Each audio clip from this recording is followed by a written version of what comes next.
नमस्कार, मैं हूं पंकज झा और आप मेरे साथ देख रहे हैं अंदर की बात। अंदर की बात में आज बात बिहार में मुस्लिम वोटरों को लेकर चल रहे ऊहापोह पर। क्या नीतीश कुमार को यानी बिहार के मुख्यमंत्री नीतीश कुमार को ओवैसी से खतरा है? असदुद्दीन ओवैसी एआईएमआईएम के चीफ 2020 के विधानसभा चुनाव में इस पार्टी ने शानदार प्रदर्शन किया था। 20 सीटों पर यह पार्टी चुनाव लड़ी और 5 विधायक इसके चुन लिए गए। हालांकि बाद में इनके 4 विधायक टूटकर आरजेडी के साथ हो गए। अब नीतीश कुमार ने मुस्लिम बुद्धिजीवियों के साथ बैठक की और इस बैठक में उन्होंने कहा कि आप सब एआईएमआईएम से सतर्क रहें, यह मुस्लिम वोटों का बंटवारा कर सकती है और ये बीजेपी की बी टीम है। जैसे ही नीतीश कुमार ने यह बात कही, सोशल मीडिया में तो जैसे हंगामा मच गया। तरह तरह के कमेंट आने लगे, खासतौर से वो कमेंट जिनका जिक्र मैं जरूर करना चाहूंगा कि जो नीतीश कुमार बीजेपी के साथ 17 सालों तक साथ रहे, बीजेपी के साथ मिलकर सरकार चलाई, दिल्ली में भी साथ रहे, पटना में भी साथ रहे, वो नीतीश कुमार असदुद्दीन ओवैसी को कहते हैं कि बीजेपी की बी टीम है। तो बात होने लगी कि सूप रे सूप, चल्ली में कितना छेद। तरह तरह के मुहावरे बताए जा रहे हैं सोशल मीडिया पर नीतीश के बयान को लेकर। मुस्लिम बुद्धिजीवियों के साथ बैठक के बाद नीतीश कुमार ने अपने पार्टी के मुस्लिम नेताओं के साथ यानी अल्पसंख्यक सेल के साथ भी बैठक की और उसमें भी उन्होंने इसी बात को दोहराया है। आखिर ऐसा क्या हो गया अचानक कि नीतीश बाबू को ओवैसी से डर लगने लगा है? जिस बीजेपी के साथ रहे, अब वही ओवैसी को बीजेपी की बी टीम बता रहे हैं। हालांकि ओवैसी के लिए ये आरोप नया नहीं है। किसी भी राज्य का चुनाव हो या लोकसभा का चुनाव हो, उन पर यह लेबल चिपका दिया जाता है कि ओवैसी तो बीजेपी की बी टीम है। हर राज्य में ममता बनर्जी ने भी उन्हें यही कहा, यूपी में अखिलेश यादव ने भी उन्हें यही कहा और अब बिहार में नीतीश कुमार भी ऐसा ही कह रहे हैं। बिहार में भी कोई विधानसभा चुनाव नहीं है, आगे तो लोकसभा का चुनाव है। दांव पर लोकसभा की 40 सीटें हैं और इसीलिए नीतीश कुमार को लग रहा है कि अभी से अगर हम ओवैसी की काट न ढूंढ लेंगे तो शायद लोकसभा चुनाव में हालात कुछ खराब हो सकते हैं।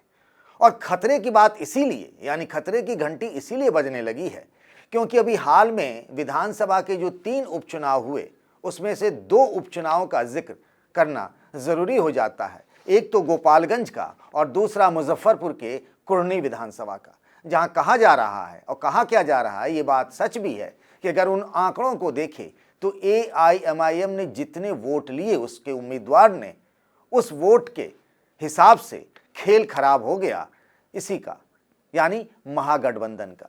गोपालगंज में आरजेडी चुनाव लड़ रही थी और यहां पर एआईएमआईएम को ठीक ठाक वोट मिला, अच्छा वोट मिला। हम अगर बात करें गोपालगंज विधानसभा सीट पर तो यहां बीजेपी को 70,053 वोट मिले, आरजेडी के उम्मीदवार को 68,259 और एआईएमआईएम को 12,214 वोट से और करीब 2,000 वोटों से आरजेडी ये चुनाव हार गई। क्यों? एआईएमआईएम को 12,000 वोट मिले। अगर इस मुस्लिम वोटों का बंटवारा नहीं होता तो शायद आरजेडी चुनाव जीत जाती। लेकिन क्या इसके लिए ओवैसी ही जिम्मेदार हैं? क्या ये बहाना है या फिर ओवैसी को बीजेपी की बी टीम बताना है या फिर वाकई में कुछ मामला इसी तरीके का है? इस पर तो टीका टिप्पणी होती रहेगी। अब जरा मुजफ्फरपुर के कुर्नी विधानसभा सीट पर देख लेते हैं। ये वो उपचुनाव था जो पिछली बार तो 2020 के विधानसभा चुनाव में यहां से आरजेडी चुनाव जीती थी, लेकिन नीतीश कुमार ने ये सीट अपने लिए ले ली और यहां जब उपचुनाव के नतीजे आए तो यहां भी जेडीयू हार गई, बीजेपी के उम्मीदवार जीत गए। वो करीब 3,630 वोटों से जीते और एएमआईएम के उम्मीदवार को भी 3,000 से अधिक वोट मिले। यानी कहने का मतलब यहां है कि कहा जा रहा है कि कोर्नी विधानसभा सीट पर भी खेल खराब किया एआईएमआईएम ने। अब बात करते हैं लोकसभा चुनाव की, और इसीलिए क्योंकि नीतीश कुमार ने तो कह दिया है कि भैया 2025 का विधानसभा चुनाव तेजस्वी यादव के नेतृत्व में लड़ा जाएगा। मैं तो अब वहां से निकला। अब वो प्रधानमंत्री खुद बनने की बात तो नहीं कह रहे हैं, लेकिन कह रहे हैं कि बीजेपी को हराने के लिए पूरे विपक्ष को एक करेंगे।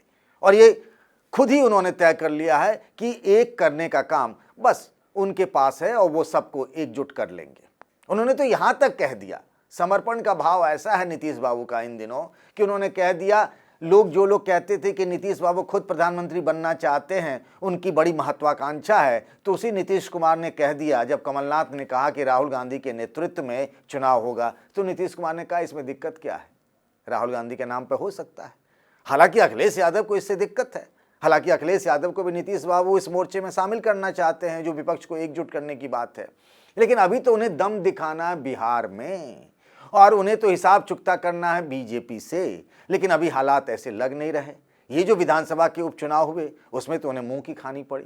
अब 1.5 साल का वक्त बच रहा है जब लोकसभा के चुनाव होंगे और लोकसभा की 40 सीटों पर पिछली बार के प्रदर्शन को देखें तो 17 सीटों पर बीजेपी जीती थी, 16 सीटों पर जेडीयू, 6 सीटें लोक जनशक्ति पार्टी और 1 सीट पर कांग्रेस को।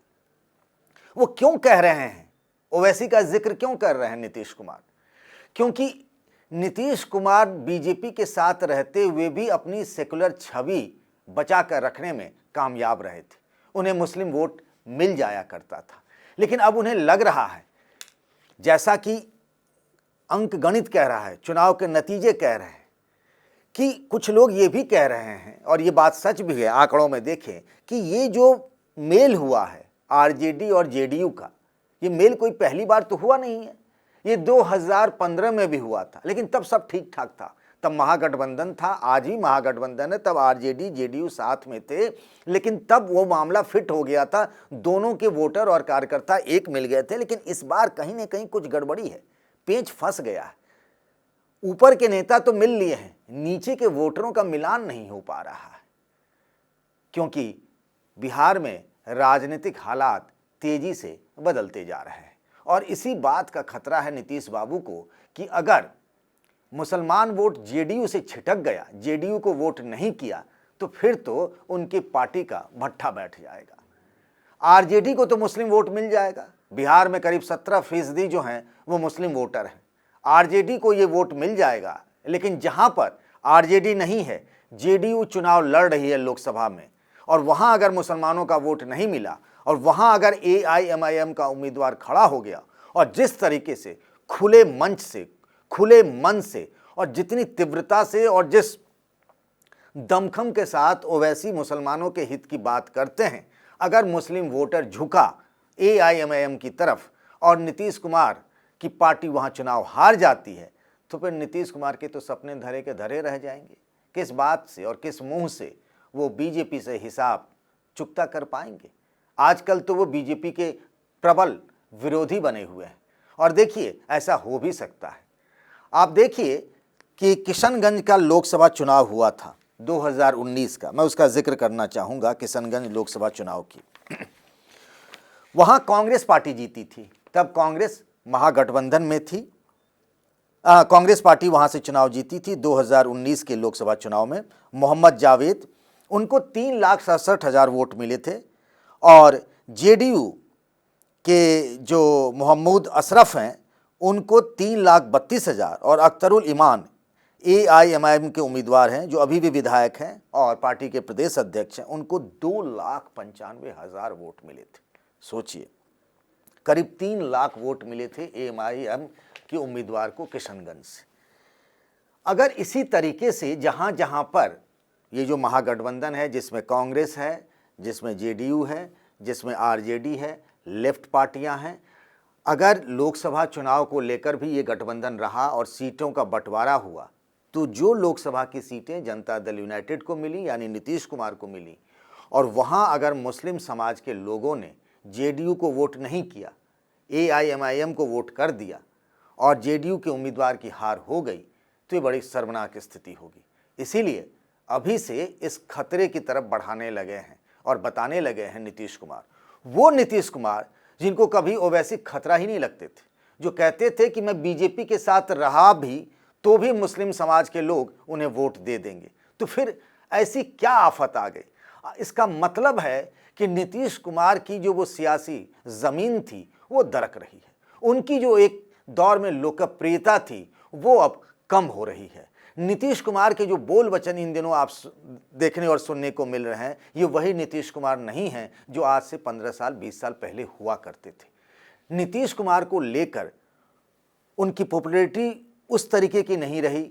और जो मैं बात कह रहा हूं कि मुस्लिम समाज में जिसका वो दावा करते थे और बताया जाता था, मैं जब वहाँ चुनाव की रिपोर्टिंग करने जाता था तो मैंने खुद देखा था कि जेडीयू जहाँ से चुनाव लड़ती थी बीजेपी के साथ रहने के बाद भी, वहाँ भी मुस्लिम मतदाता जाकर जेडीयू को वोट करते थे, भले ही वो एनडीए के घटक दल में होते। लेकिन अब जब वो एनडीए को बाय बाय कह चुके हैं, आरजेडी के साथ हैं, जिसका आधार बेस वोट बैंक जो कहते हैं वही एमवाई है, अब उसके साथ होने के बावजूद भी नीतीश कुमार को आखिरकार ओवैसी से खतरा क्यों लग रहा है, ओवैसी से उनको डर क्यों लग रहा है? वो बार बार बता क्यों रहे हैं कि भाई ओवैसी से बच के रहना, ओवैसी से सतर्क रहना, ये बीजेपी की बी टीम है, इसको वोट दिया तो आपका वोट खराब हो जाएगा, वोटों का बंटवारा मत होने देना। ये अपील नीतीश कुमार की ये बता रहा है और एक तरीके से इस बात के संकेत दे रहे हैं कि उनका मुस्लिम समाज में अब वो जनाधार शायद नहीं रहा है और एक बहुत बड़ा राजनीतिक दांव वो चल चुके हैं और कहीं इस चक्कर में उन्हें नुकसान ना उठाना पड़े, इसीलिए अभी से उन्होंने अपनी तैयारी शुरू कर दी है। देखना होगा कि लोकसभा चुनाव में मुस्लिम समाज उनकी बात सुनता है या जो जिस समाज की बात ओवैसी करते रहे हैं वो ओवैसी उसका वोट ले जाते हैं। नमस्कार।